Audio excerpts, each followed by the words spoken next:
नमस्कार दोस्तों, अनुष्ठान क्लास में आप सभी का स्वागत है। आप देख रहे हैं सीटेट की क्लास के लिए मैराथन क्लासेस चलाई जा रही हैं।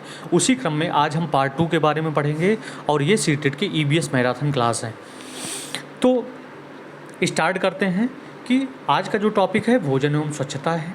भोजन एवं स्वच्छता में भोजन के अवयव के बारे में सबसे पहले बात करेंगे और भोजन के अवयव में सबसे पहला अवयव जो है कार्बोहाइड्रेट आता है।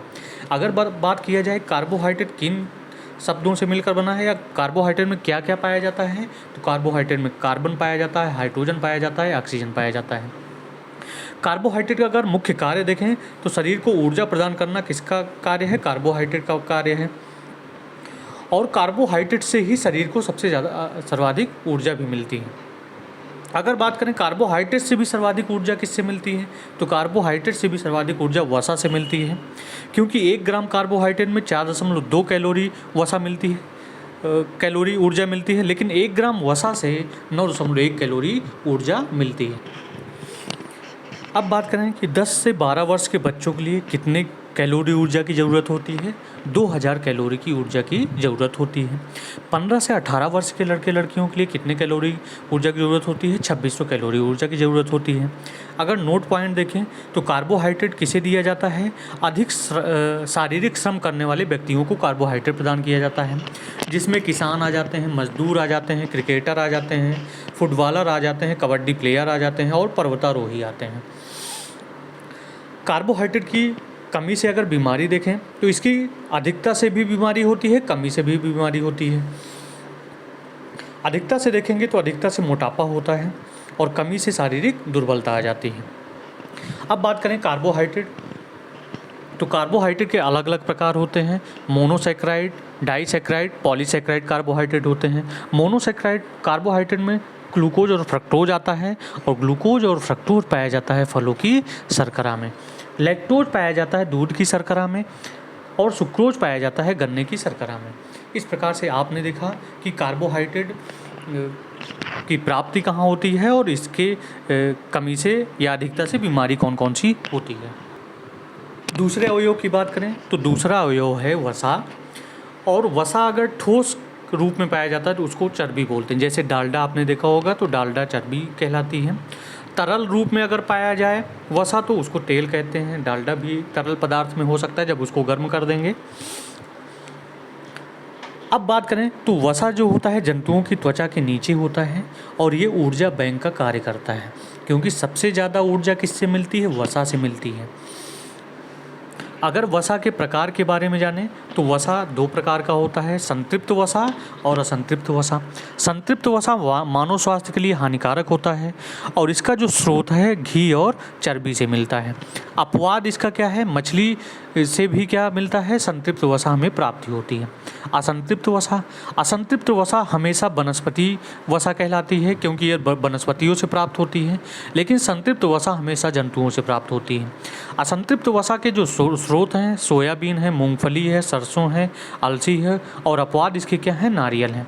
प्रोटीन, अब प्रोटीन के बारे में पढ़ें तो प्रोटीन भोजन के अवयव के बारे में हम देखेंगे क्या विशेषताएं हैं। प्रोटीन मानव शरीर की कोशिकाओं का निर्माण करती है, शरीर निर्माण में भाग लेती है और बच्चों के शारीरिक विकासात्मक अवस्था में भी किसकी ज़रूरत होती है? प्रोटीन की ज़रूरत होती है।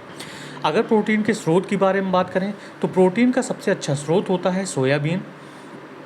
सभी दालें, दूध, अंडा, पनीर, सेम, मछली, इन सभी में क्या पाया जाता है? प्रोटीन पाया जाता है। आप देखते हैं जो जिम ज्वाइन किया रहता है या जिम करता है उसको पनीर खाने के लिए ट्रेनर बताते हैं। प्रोटीन का संचयन मानव शरीर में नहीं होता है। बीमारी, प्रोटीन की कमी से मेरास्मस या क्वाशियोकर रोग हो जाता है। अब बात किया जाए प्रोटीन किसे प्रदान किया जाएगा, तो प्रोटीन किसे प्रदान किया जाएगा? तो प्रोटीन हमें भारोत्तोलकों, शतरंज खिलाड़ियों को प्रोटीन दिया जाता है, जिनकी शारीरिक वृद्धि होती है बच्चों को, उन बच्चों को प्रोटीन दिया जाता है। घायल रोगी को दिया जाता है, कमज़ोर व्यक्तियों को दिया जाता है। अब बात करेंगे कि प्रोटीन कि 1 ग्राम प्रोटीन के जारण से कितने कैलोरी ऊर्जा प्राप्त होती है, तो एक प्रोटीन के जारण से 4.3 कैलोरी ऊर्जा प्राप्त होती है। अगर दूध की बात करें तो दूध में कौन सी प्रोटीन पाई जाती है? केसिन प्रोटीन पाई जाती है, और दूध प्रोटीन को केसिन भी कहते हैं। मांस के प्रोटीन को क्या नाम दिया जाता है? मांस के प्रोटीन को मायोसिन कहते हैं। चलें आगे की ओर और विटामिन की ओर देखें कि यह विटामिन एक प्रकार का कार्बनिक रसायन है, या इसकी मुख्य विशेषता क्या है? यह हीनता जन्य रोगों से सुरक्षा प्रदान करता है। अब विटामिन के प्रकार के बारे में देखें तो विटामिन के अलग अलग प्रकार होते हैं। जल में घुलनशील विटामिन होते हैं और वसा में घुलनशील विटामिन होते हैं। जल में घुलनशील विटामिन बी और सी होते हैं। वसा में घुलनशील विटामिन ए, डी, ई के होते हैं। अब विटामिन सी की बात करें तो विटामिन सी को प्रतिरक्षा विटामिन भी कहा जाता है, और दूध में विटामिन सी नहीं पाया जाता है। रासायनिक नाम की बात करें तो विटामिन सी का रासायनिक नाम एस्कॉर्बिक एसिड होता है। इसकी कमी से स्कर्वी रोग होता है। रासायनिक नाम एस्कॉर्बिक है, इसकी कमी से रोग होगा स्कर्वी। विटामिन सी की कमी से दांत व मसूड़े कमज़ोर हो जाते हैं, टूट जाते हैं, बुढ़े बन जाते हैं। रोग प्रतिरोधक क्षमता कमज़ोर हो जाती है। रक्त निर्माण को प्रेरित करते हैं। विटामिन सी ही रक्त के निर्माण को क्या करते हैं? प्रेरित। अब विटामिन सी के स्रोत के बारे में पढ़ें तो विटामिन सी का सबसे अच्छा स्रोत आंवला होता है। सर्वाधिक मात्रा में बेरी वेडीज और चेरी में पाया जाता है। अन्य स्रोत भी हैं जैसे मौसम्बी हो गई, संतरा हो गया, कैथा हो गया, नींबू हो गया, इमली हो गया, कच्चा आम। देखो भाई, पानी मत लेके आना मुंह में, क्योंकि कच्चे आम का नाम लेते ही पानी आ जाता है। अधिक मात्रा में लेने से विटामिन क्या हो जाती है? अधिक मात्रा में लेने से विटामिन क्या हो जाती है? नष्ट हो जाती है। अब विटामिन डी की बात करें तो विटामिन डी को धूप का विटामिन भी कहा जाता है। विटामिन डी का रासायनिक नाम कैल्सीफेराल है। बीमारी बच्चों में रिकेट्स रोग या सूखा रोग विटामिन डी की कमी से होती है। वृद्धों या महिलाओं में ऑस्टियोपोरोसिस नामक रोग हो जाता है। स्रोत, सबसे अच्छा स्रोत सुबह सूर्य का प्रकाश है। और अन्य स्रोत की बात करें तो अन्य स्रोत में क्या आ जाती है? मछली आ जाती है। अब विटामिन ए की बात करें तो विटामिन ए को संक्रमण रोधी विटामिन कहा जाता है, और इसका रासायनिक नाम है रेटिनॉल। इसकी कमी से कौन कौन से रोग होते हैं? इसकी कमी से रतौंधी होती है और जीरोफ्लेमिथिया होती है। जीरोफ्लेमिथिया को आँखों के संक्रमण से भी जाना जा सकता है। विटामिन ए का स्रोत क्या क्या है? विटामिन ए के लिए हमें हरे पत्तेदार सब्जियां खानी होगी, पालक खाना होगा, बथुआ खाना होगा, चौलाई खाना होगा, पपीता खाना होगा और पका आम खाना होगा। सबसे अच्छा स्रोत गाजर है। विटामिन बी 12 का रासायनिक नाम साइनोकोबाल्मिन है। विटामिन बी 6 का रासायनिक नाम पायराडॉक्सिन है। और विटामिन बी 6 की कमी से क्या होता है? एनीमिया रोग हो जाता है। तो ये ध्यान में रखिएगा, ये एग्जाम में आ चुका है। स्रोत इसके क्या हैं? इसके स्रोत हैं हरे पत्तेदार सब्जियां, गुड़, यकृत और कलेजी। आयोडीन की कमी से जो रोग होता है उस रोग का नाम है घेंघा। आयोडीन का सबसे अच्छा स्रोत आयोडीन युक्त नमक है। आयोडीन का उत्पादन आयोडीन हमें समुद्री मछली से भी मिलती है, समुद्री केकड़े से भी मिलता है और समुद्री शैवाल से भी मिलता है। नोट पॉइंट क्या है? समुद्र तटीय लोगों के लिए को नहीं होता है। आयोडीन की कमी से जो रोग घेंघा रोग है वह समुद्र तटीय लोगों को कभी नहीं होता है। नोट, ज़्यादातर पर्वतीय लोगों को होता है, क्योंकि पर्वतीय लोगों के पास आयोडीन की क्या होती है? कमी होती है। आयरन की कमी से रोग, आयरन की कमी से एनीमिया रोग होता है। और एनीमिया के लक्षण क्या हैं? एनीमिया में सांस तेज़ी से फूलने लगती है, काम करने में मन नहीं लगता, आलस्य अधिक होता है, चक्कर अधिक आता है। इसलिए हमें आयरन की कमी को दूर करने के लिए हरे पत्तेदार सब्जियां खानी चाहिए, पालक खाने चाहिए, बथुआ खाना चाहिए, चौराई खाना चाहिए, आंवला खाना चाहिए, गुड़ खाना चाहिए और तिल खाना चाहिए। कैल्शियम, अगर कैल्शियम की बात करें तो कैल्शियम की कमी से दांत एवं हड्डी कमज़ोर होते हैं।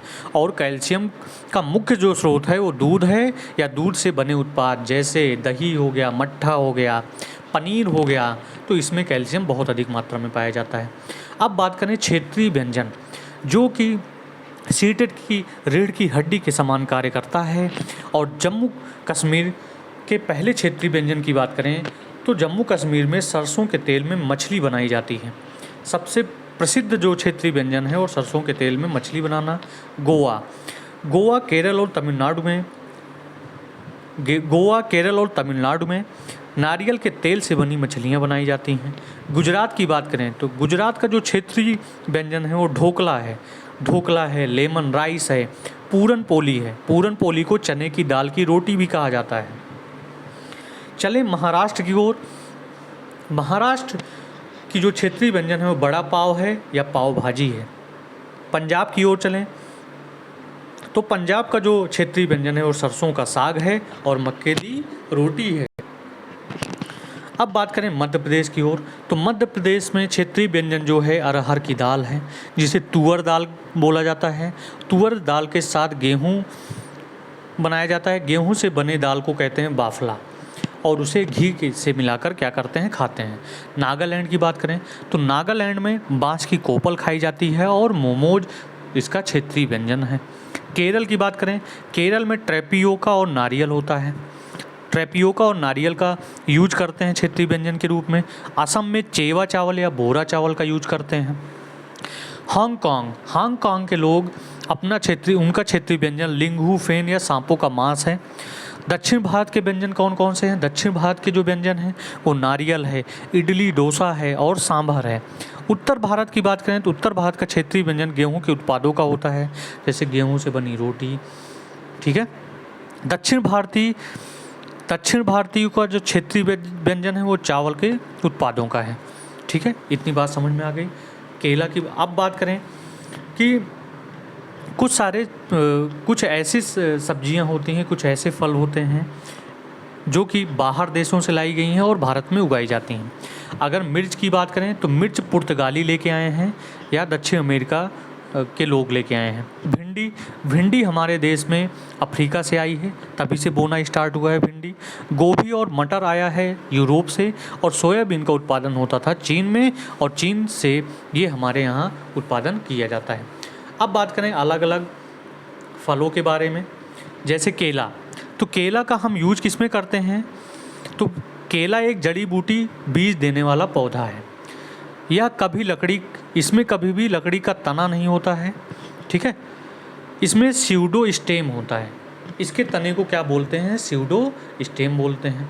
ताड़ के तेल की बात करें तो ताड़ के तेल को वनस्पति तेल कहते हैं। यह तेल ताड़ के फल के मध्य भित्ति से आता है। ताड़ के फल के मध्य फल भित्ति से ही ये वनस्पति तेल बनाया जाता है। तेल का उपयोग करते हैं खाद्य प्रसाधन में, सौंदर्य प्रसाधन में, जैव ईंधन के रूप में। 2014 में 33% उत्पादन हुआ था। इसकी गंध तीखी और स्वाद कैसा होता है? मीठा होता है। ताड़ के तेल में संतृप्त वसा की उच्च दर होती है और इसका उत्पादन होता है आंध्र प्रदेश, कर्नाटक और गोवा में। अब सरसों के तेल की बात करें तो सरसों का तेल यह एक दावित तेल है। इसका उपयोग खाना पकाने में किया जाता है। सरसों को पीसकर पानी में मिलाकर वाष्पशील तेल को आसवन करके तेल निकाला जाता है। अगर बात किया जाए शुद्ध सरसों के तेल का, क्या किया जाता है? स्मोकिंग पॉइंट लगभग 480 डिग्री सेल्सियस फ़ारेनहाइट या 250 डिग्री सेल्सियस होता है। रोग इससे क्या होता है? इससे होता है ड्राप्सी रोग, इरूसी कम्ल, जिससे इरूसी कम्ल निकलता है। फेफड़ों के कैंसर जो बढ़ते हैं उसका भी कारण क्या है? सरसों का तेल है। और हृदय स्वास्थ्य को प्रभावित करता है कौन? सरसों का तेल। कौन सा सरसों का तेल? जो सरसों का तेल आपके बाज़ार में आता है, मार्केट में आता है। शुद्ध सरसों के तेल की बात नहीं की जा रही है। मूंगफली के तेल की बात करें तो प्राकृतिक रूप से संसाधित तेल है। इसे कोल्ड स्वीजिंग विधि का उपयोग करके प्राप्त किया जाता है। कौन से विधि का उपयोग करके? कोल्ड स्वीजिंग विधि का उपयोग करके। सर्वाधिक उत्पादन गुजरात में होता है। हृदय को बेहतर बनाने के लिए, कोलेस्ट्रॉल को नियंत्रित करने के लिए मूंगफली का तेल क्या करता है? हमें फ़ायदा करता है। अब बात करेंगे खाद्य परिरक्षण की विधियाँ। खाद्य परीक्षण में पहला है द्रुत शीतन, दूसरा है शीतलन, तीसरा है चीनी द्वारा परीक्षण करना, चौथा है नमक द्वारा परीक्षण करना, पाँचवा है पाश्चुरीकरण और सातवां है निर्जलीकरण। निर्जलीकरण में खाद्य पदार्थों से जल को क्या किया जाता है, बाहर की ओर निकाला जाता है। द्रुत शीतन क्या है, द्रुत शीतन में खाद्य पदार्थों को 1 डिग्री सेल्सियस से 4 डिग्री सेल्सियस तापमान से कम ताप पर रखा जाता है, और शीतलन खाद्य पदार्थों को कम तापमान पर फ्रिज में रखते हैं, तो उसको क्या कहेंगे, उसको हम कहेंगे शीतलन। अब देखिए, खाद्य पदार्थों का संरक्षण नमक द्वारा परिरक्षण कैसे किया जाएगा या साल्टिंग कैसे किया जाएगा। तो नमक द्वारा परीक्षण, साल्टिंग या तेलों का उपयोग करके किस प्रकार से हम खाद्य पदार्थों को सुरक्षित रखते हैं, आइए हम इस बारे में देखें।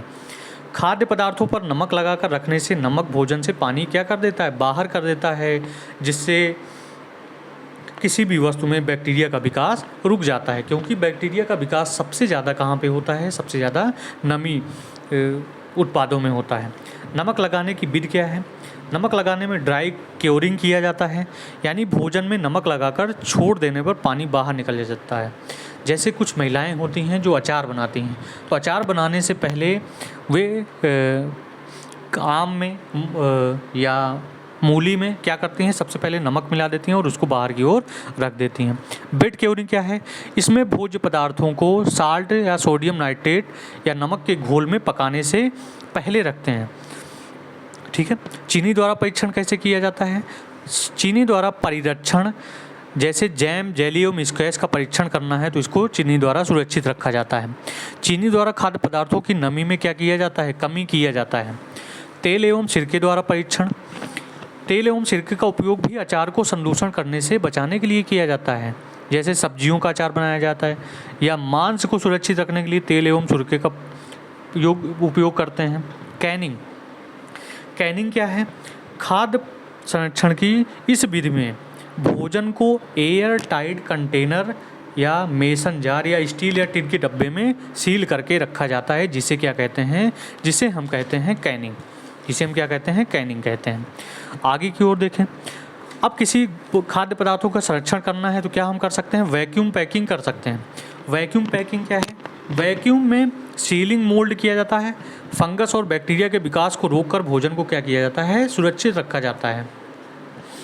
प्लास्टिक फिल्म पैकेज, अंदर से हवा, जैसे आप देखेंगे आप चिप्स खाते हैं, चिप्स पैकेट लेके खाते हैं तो उसमें आप देखेंगे तो उसका जो पैकेज किया जाता है उसका प्लास्टिक फिल्म पैकेज किया जाता है। उसके अंदर क्या भरी जाती है, उसके अंदर से हवा निकाल दी जाती है और पैकेज को सील कर दिया जाता है। उदाहरण जैसे मांस को सुरक्षित रखना हो, पनीर को सुरक्षित रखना हो, काफ़ी को और आलू के चिप्स को। अब बात करते हैं खाद्य पदार्थों के संरक्षण में हमें क्या क्या ध्यान रखना चाहिए और कैसे हम एक व्यवहारिक विधि द्वारा खाद्य पदार्थों का संरक्षण कर सकते हैं। भोज्य पदार्थ, फल को 4 डिग्री सेल्सियस तापमान पर रखा जाता है, या तो आप भोज्य पदार्थों को कहाँ पर रख सकते हैं, फ्रिज में रख सकते हैं।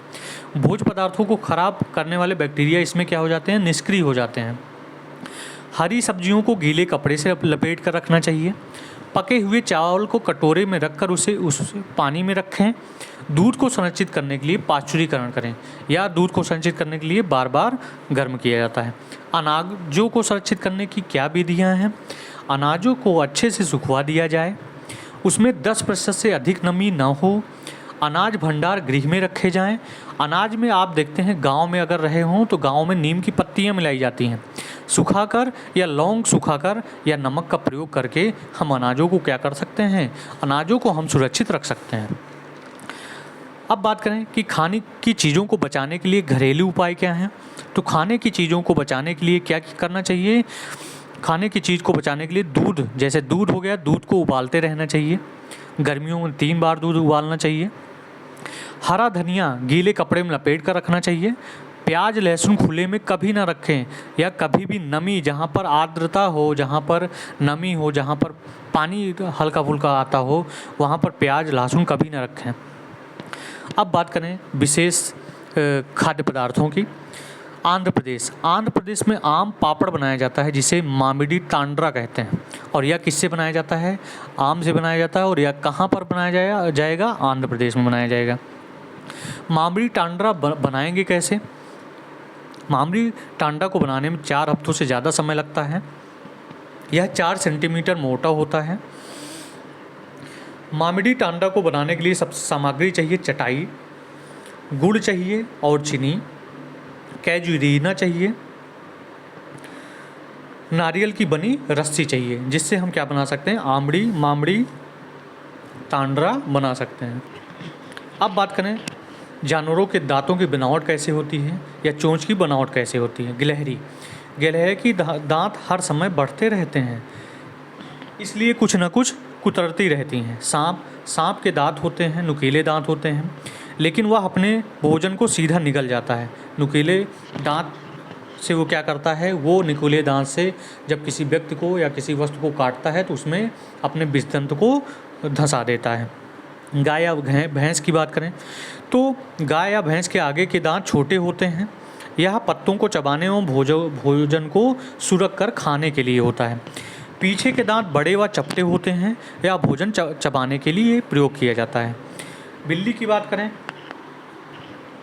तो बिल्ली के दांत नुकीले होते हैं। इसका कार्य है मांस फाड़ने व काटने के काम आता है। बिल्ली के जो नुकीले दांत होते हैं उनका मुख्य कार्य है मांस को फाड़ना व काटना। चील की बात करें तो चील की जो चोंच होती है वो शिकार को फाड़ सकने में सहायक होती है। कबूतर क्या करते हैं, दानों को पीस सकें इसलिए उनकी चोंच क्या करती है, उनकी चोंच दानों को पीसकर खाने के लिए प्रयोग की जाती है। हार्नबिल की जो चोंच होती है वो कीड़े मकोड़े और फल को खा सकने के लिए बनाई गई है। कौवे की जो चोंच होती है इस प्रकार से बनी होती है कि वह सभी प्रकार के भोजन को क्या कर सके, खा सके। मनुष्य में जो दांत होता है भोजन को काटने, फाड़ने, पीसने व चबाने के लिए होता है। ठीक है, इतनी बात आपको समझ में आ गई होगी।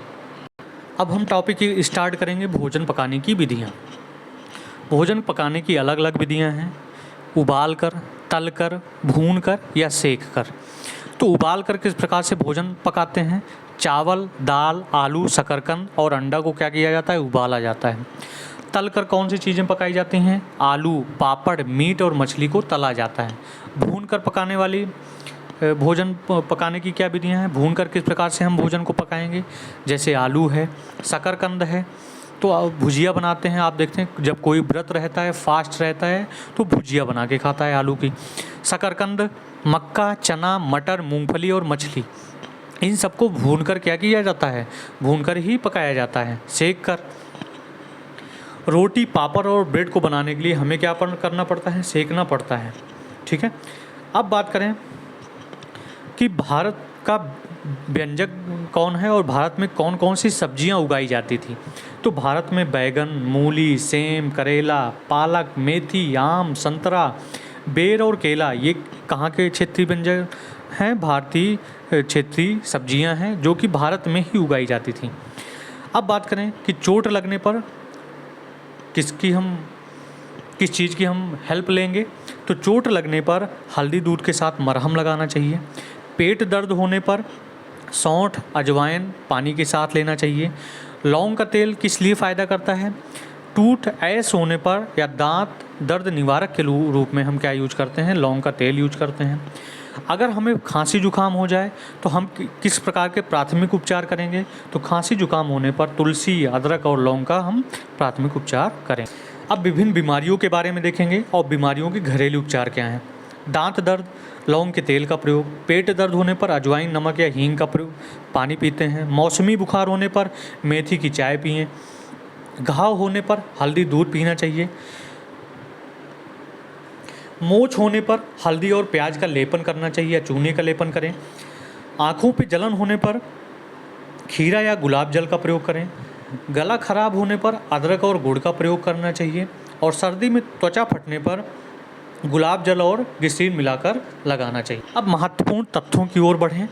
तो महत्वपूर्ण तथ्यों में कुछ ऐसे विशेष क्वेश्चन हैं जो कि सीटेट में ज़रूर पूछे जाते हैं। जैसे यूपी का कन्नौज ज़िला है जो इत्र के लिए बहुत मशहूर है, क्योंकि यहाँ पर ट्रकों से भरकर फूल लाए जाते हैं। क्या बनाने के लिए, इत्र बनाने के लिए, गुलाब जल बनाने के लिए और केवड़ा बनाने के लिए। यूपी में रहने वाली फिरोजा और नीलुमा को कटनार के फूलों की सब्ज़ी बहुत पसंद आती है। केरल की यामिनी अपनी अम्मा से केले के फूलों की सब्ज़ी बनाती है। यानी केरल में कौन से सब्ज़ी बनाए जाते हैं, केरल में केले की सब्ज़ी बनाई जाती है। महाराष्ट्र की ममता और ओमर किस चीज़ के पकौड़े पसंद है उनको खाना, सहजन के पकौड़े खाना पसंद है। तो ये महत्वपूर्ण तथ्य आपको याद होने चाहिए। अब हम यात्रा की बात करें। यात्रा भी उप थीम आती है।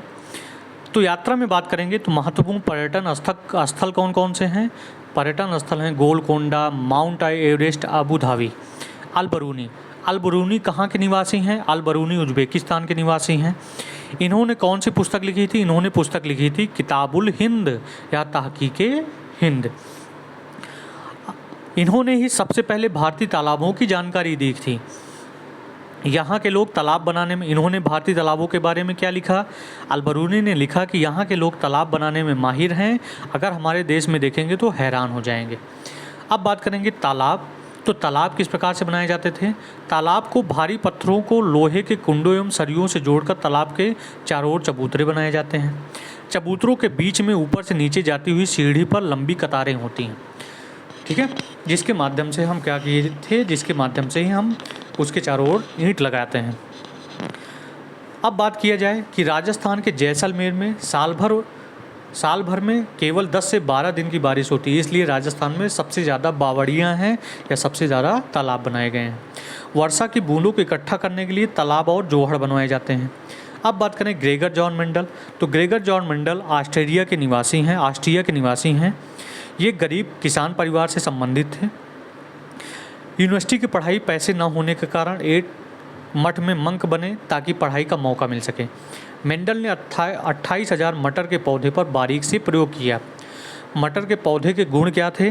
मटर का बीज चिकना और खुरदरा होता था।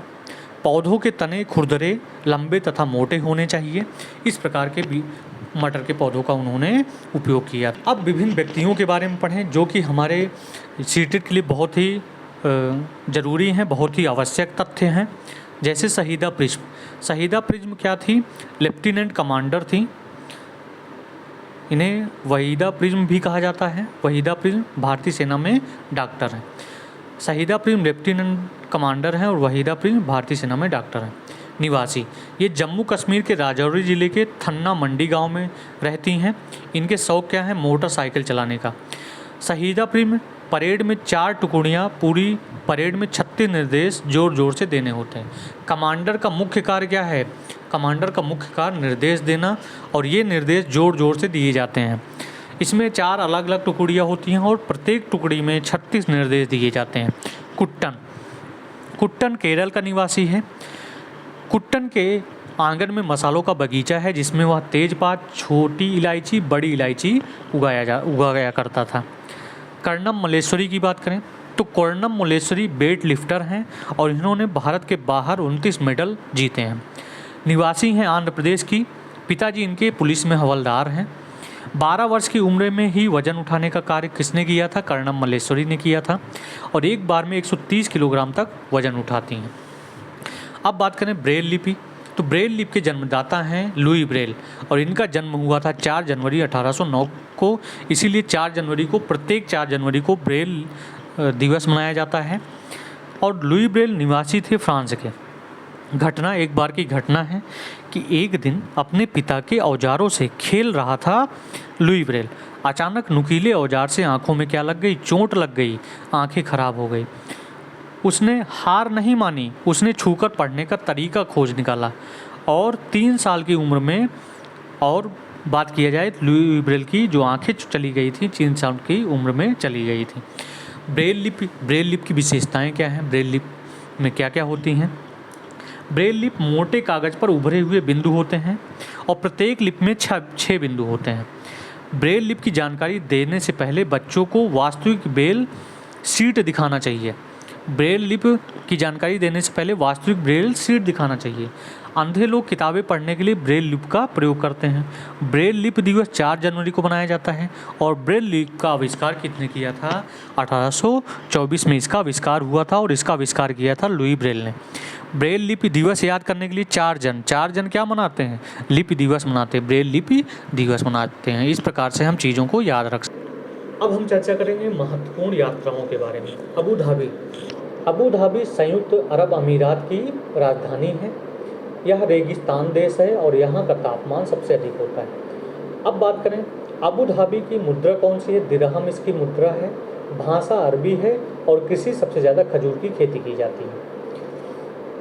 अगर यहाँ पर नोट पॉइंट देखें तो अबू धाबी में पानी पेट्रोल की तुलना में महंगा है। क्योंकि यहाँ पर पेट्रोल सबसे अधिक मात्रा में पाया जाता है, पानी बहुत कम मात्रा में पाया जाता है।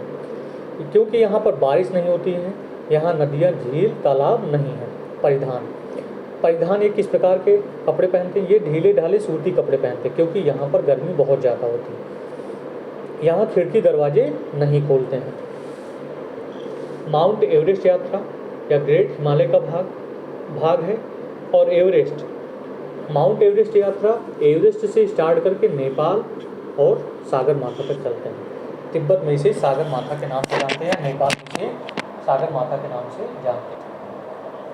अब यात्रा में, इसकी यात्रा में 18 लोगों की टीम में केवल 2 महिलाएं थी जब माउंट एवरेस्ट की यात्रा स्टार्ट की गई थी। माउंट एवरेस्ट विश्व की सबसे ऊंची चोटी है और इसकी ऊंचाई है 8,900 मीटर या 8889 मीटर भी हम कह सकते हैं। स्थित माउंट एवरेस्ट कहाँ पर स्थित है? नेपाल में है और इसे नेपाल में सागर माथा कहा जाता है। अब बात करें बछेंद्री पाल, तो माउंट एवरेस्ट पर सबसे पहली चढ़ाई किसने की थी? बछेंद्री पाल ने की थी 23 मई 1984। 23 मई 1984 को माउंट एवरेस्ट पर चढ़ाई किया था इन्होंने। दिन में 1:07 पर ये क्या की थी? माउंट एवरेस्ट पर चढ़ गई थी। कितना समय इन्होंने माउंट एवरेस्ट पर बिताया था? 43 मिनट तक का समय इन्होंने माउंट एवरेस्ट पर बिताया था। बछेंद्री पाल 12 वर्ष की उम्र में स्कूल के पिकनिक में 4000 मीटर की ऊंचाई पर चढ़ गई थी। ये निवासी कहाँ की हैं? ये उत्तराखंड गढ़वाल जिले की निवासी हैं और इनके गांव का नाम है नाकुरी गांव। इनके गांव का नाम है नाकुरी गांव। उसके बाद इन्होंने ट्रेनिंग ली थी नेहरू इंस्टीट्यूट ऑफ माउंटेनियरिंग और इनके गाइडर थे ब्रिगेडियर ज्ञान सिंह। बछेंद्री पाल के ब्रिगेडियर कौन थे? गाइडर कौन थे? ब्रिगेडियर ज्ञान सिंह। अब बात करें कि पर्वतीय यात्रा में ग्रुप लीडर की क्या जिम्मेदारियां होती हैं, तो ग्रुप लीडर की क्या जिम्मेदारी होती है? बाकी लोगों का सामान उठाने में क्या करना? मदद करना। पूरे ग्रुप के आगे बढ़ जाने पर आगे बढ़ना। जो चल ना पाए हाथ पकड़कर चलाना। रुकने के लिए जगह ढूंढना। साथी के बीमार पड़ने पर ध्यान रखना। सबके खाने पीने का इंतजाम करना। पर्वतारोही विटामिन के रूप में आयरन की गोली खाते हैं और दूध की पर्याप्त व्यवस्था करना किसका काम है? वो काम है पर्वतीय यात्रा में ग्रुप लीडर का काम है। नोट पॉइंट, पर्वत पर 90 डिग्री का कोण बनाकर चढ़ना चाहिए। पर्वतारोहण में नीचे उतरने को रैपिंग कहा जाता है। पर्वतारोहण जब नीचे की ओर उतरते हैं तो उनको क्या कहा जाता है? रैपिंग कहा जाता है। पत्थर पर चढ़ने को रॉक क्लाइंबिंग कहते हैं और पत्थर पर जब चढ़ने लगे कोई पर्वतारोही तो उसको क्या कहेंगे? उसको कहेंगे रॉक क्लाइंबिंग कहेंगे। आगे की ओर देखें, दांडी यात्रा। दांडी यात्रा की शुरुआत 12 मार्च 1930 में हुई थी अहमदाबाद के साबरमती आश्रम से। प्रारंभ हुआ था महात्मा गांधी द्वारा। नमक कानून तोड़ा गया था 6 अप्रैल 1930 को दांडी के नौसारी जिले में। और दांडी यात्रा कितने दिनों तक चली थी? 24 दिनों में कंप्लीट हुई थी। और कितनी दूरी यात्रा तय की गई थी? 385 किलोमीटर की यात्रा। यहाँ पे नोट पॉइंट में आप देखेंगे कि समुद्र के पानी को जमीन पर क्यारियों की तरह बनाए गए गड्ढों में भरे तेज धूप में पानी सूख जाने पर नमक का ढेर प्राप्त होता है। अगर बात करें कि नमक कैसे प्राप्त किया जाता है, समुद्र के पानी को जमीन पर क्यारियों की तरह बनाए गए गड्ढों में भरे तेज धूप में पानी सूख जाने पर नमक क्या हो जाता है? तैयार हो जाता है और बोरियों में उसको भर लिया जाता है। शुरू करें अंतरिक्ष यात्रा के बारे में, तो सुनीता विलियम्स 2006 से 2012 तक में अंतरिक्ष यात्रा की थी।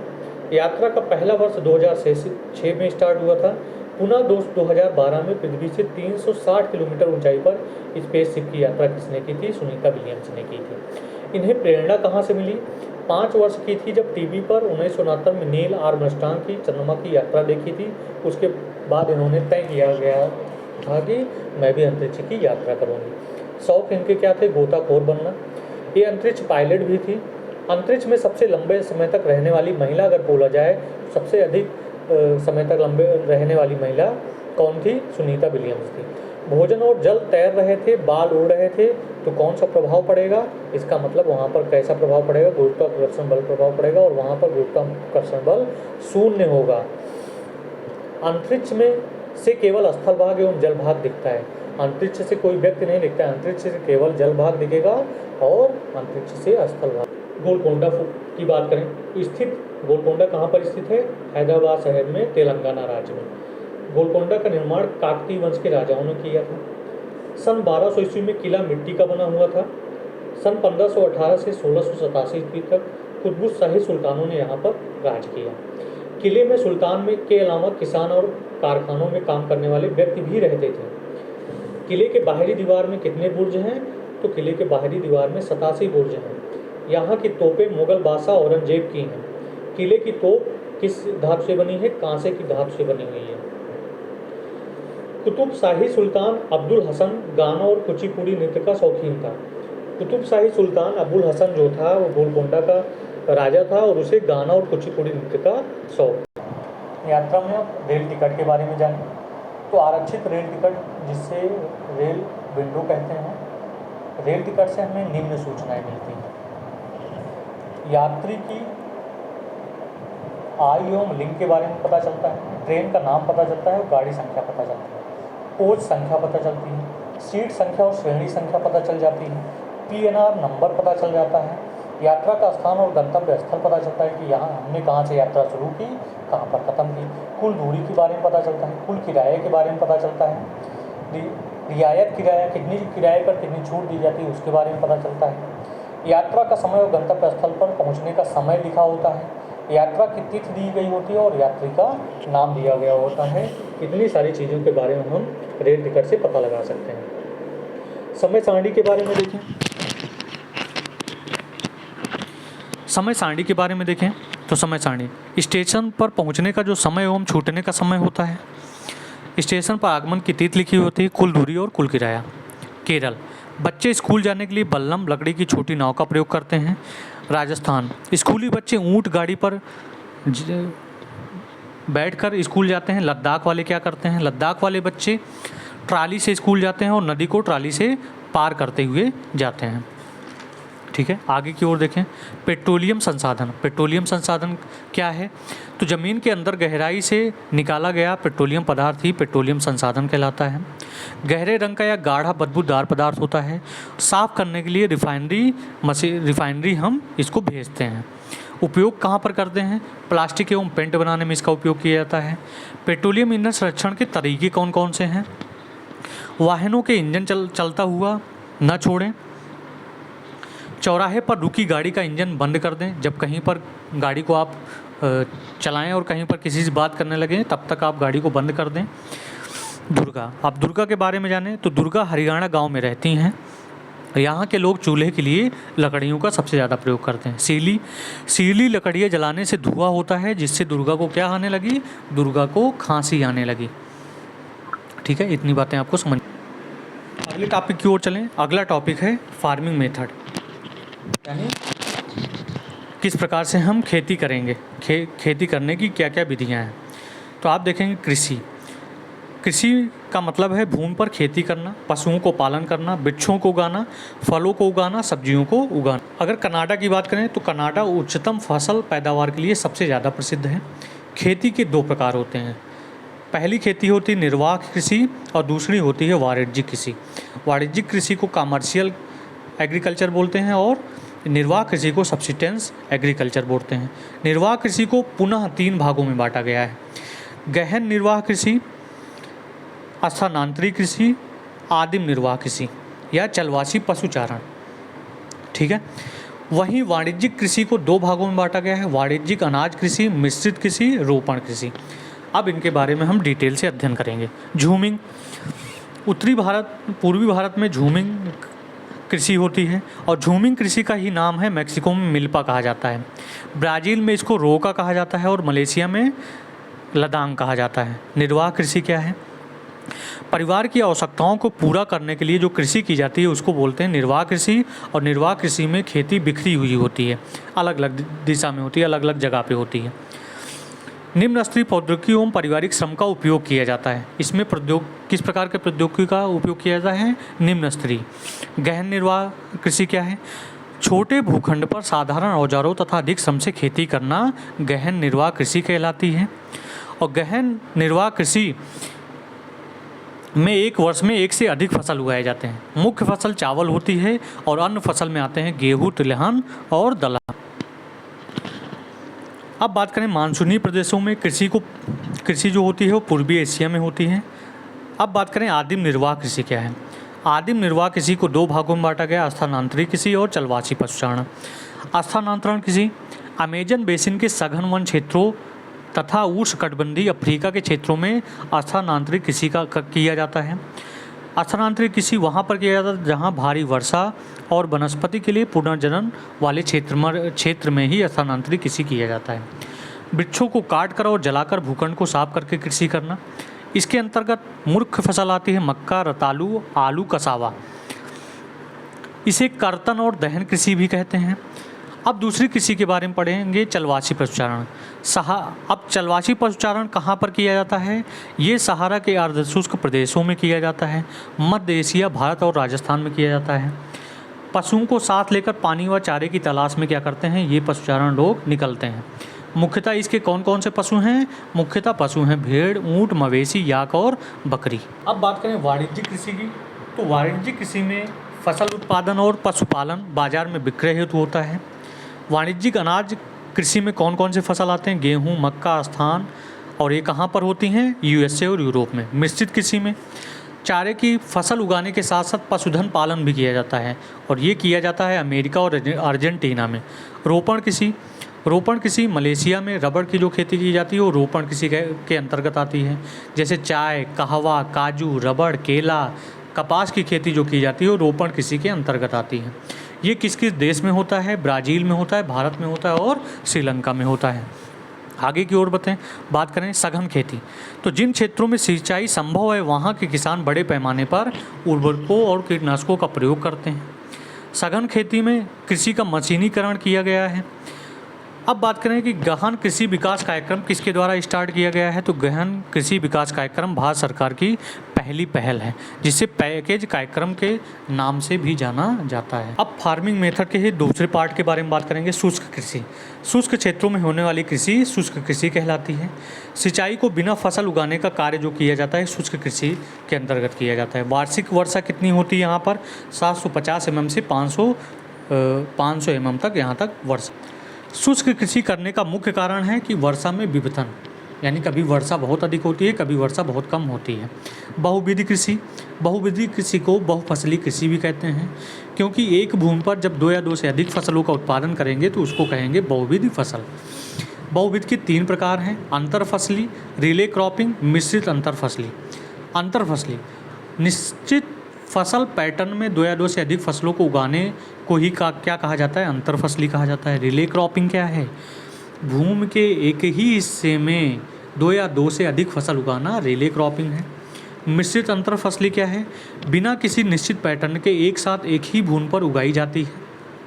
फसल चक्र सबसे ज़्यादा इम्पॉर्टेंट है। फसल चक्र उर्वरता को बनाए रखने के लिए एक निश्चित चक्र में एक के बाद कई फसलों को उगाना क्या कहलाता है? फसल चक्र कहलाता है। सीढ़ीदार खेती कहाँ पर होती है? सीढ़ीदार खेती पर्वतीय क्षेत्रों में ढलवा भूमि पर मृदा अपरदन और पानी के अतिप्रवाह को रोकने के लिए सीढ़ी के आकार का हम छोटा छोटा खेत बना के उसमें फसलों को क्या करते हैं? उगाते हैं। पेस्टिसाइड क्या है? ऐसे रसायन जिनका प्रयोग पौधों पर छिड़काव करके अनुपयोगी कीटों को नष्ट करने के लिए किया जाता है, पेस्टिसाइड कहलाते हैं। जैसे कीटनाशक कीटों के नाश के लिए एक पेस्टिसाइड है। शाकनाशी खरपतवार को नाश करती है। कवकनाशी कवक को ख़त्म करती है। नाशक कृंतक को ख़त्म करती है।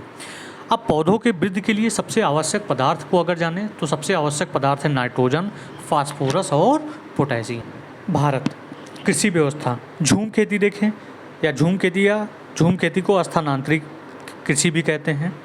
झूम खेती का प्रचलन पूर्वोत्तर राज्यों में है, जैसे असम हो गया, मेघालय हो गया, त्रिपुरा, मिजोरम, मणिपुर और नागालैंड।